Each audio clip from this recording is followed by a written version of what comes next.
Hey Vibe team, welcome to your weekly coaching video. As always, it's an honor to be leading this team. I love you guys. I'm just so humbled that I get to be a part of what's happening at Vibe, and I hope you feel the same way. This is it's a high calling. We're in the trenches. We're laying the foundation for discipleship, and just I'm constantly humbled that for whatever reason, God sees fit to use people like me to speak into the lives of these kids. It's an honor and it's a privilege, and I'm so glad to go on this journey with you guys. There's a few things going on this weekend. It's going to be a pretty busy weekend.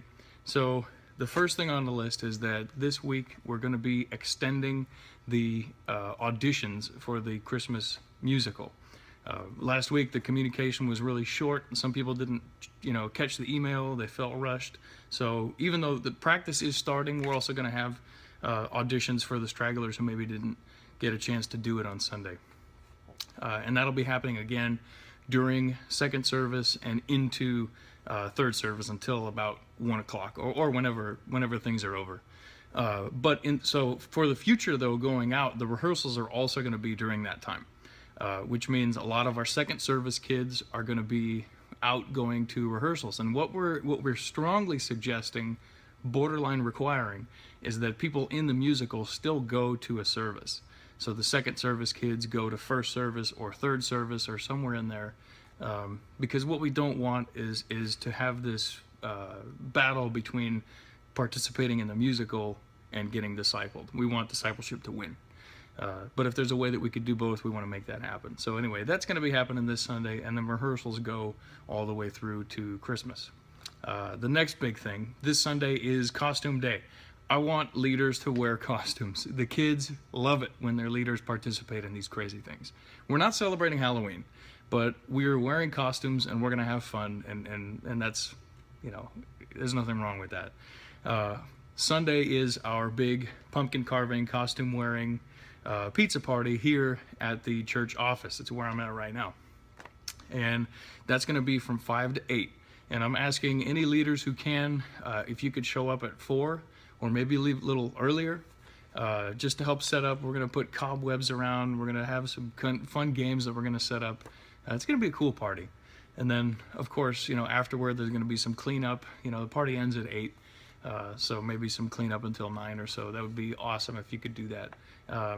Jump down on the Facebook. There's a couple marks down where I've got the invite to the party, just like right in there that you'll be here if you haven't yet, just to let me know.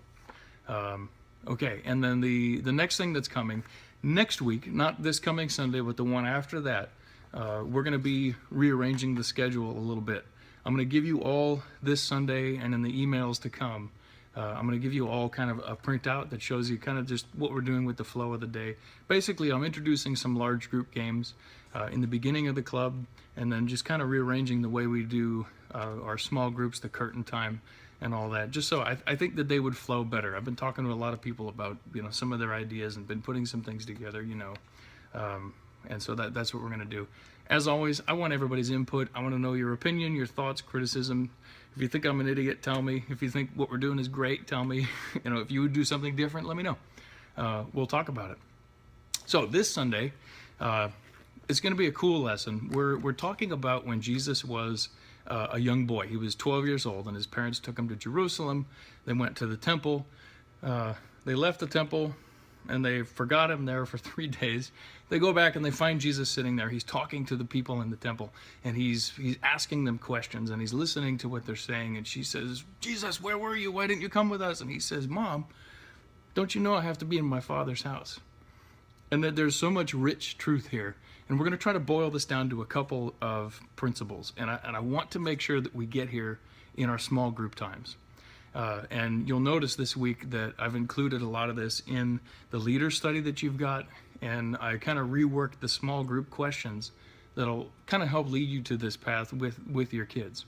And the first thing is that, one, this continues in this theme of amazing humbleness from God. You look at the fact that he came to earth as a baby, that he grows up as a teenager, and this is one of the few stories we have from Jesus' youth. And it shows us that a couple of things, that one, Jesus was not ignorant to his purpose for being here. He knew that he was God's son. He says, don't you know I have to go to my Father's house? And the other thing is that it was amazingly humble of him to sit there asking questions, listening to answers, and it says giving answers himself. And they were amazed at his knowledge. See, this is an incredible display of humble leadership, that he would, the Son of God, would sit there and discuss things and ask questions and all that. And I think that's a great picture for what we need to be doing in Vibe, is that we don't just come in and tell the kids everything they need to know. We try to lead them down the path of understanding things for themselves so that it means something more to them when they get it. And that's kind of the application point that we're looking for, is that this story makes Jesus so much more relatable, because it's another example of how he was one of us, how he was a kid too. He was just like me. He was 12 years old. You know, he had parents, you know, they lost him for 3 days. Like, this is so cool. And that he asked questions. He listened to answers. He discussed hard things with people. And it just makes Jesus so relatable. And when we pray to him, we know there's a real guy there. It's not just God sitting in a cloud with lightning bolts. This is a real dude. He was here. Not only did he create us, but he was one of us. And just to know that he did all this in accordance with God's will, according to his plan, should give us so much comfort in our lives. Again, I know this was a long video. Sorry for that, but this is a big week. Thank you guys all for your loyal service. I love you, and I'll see you Sunday.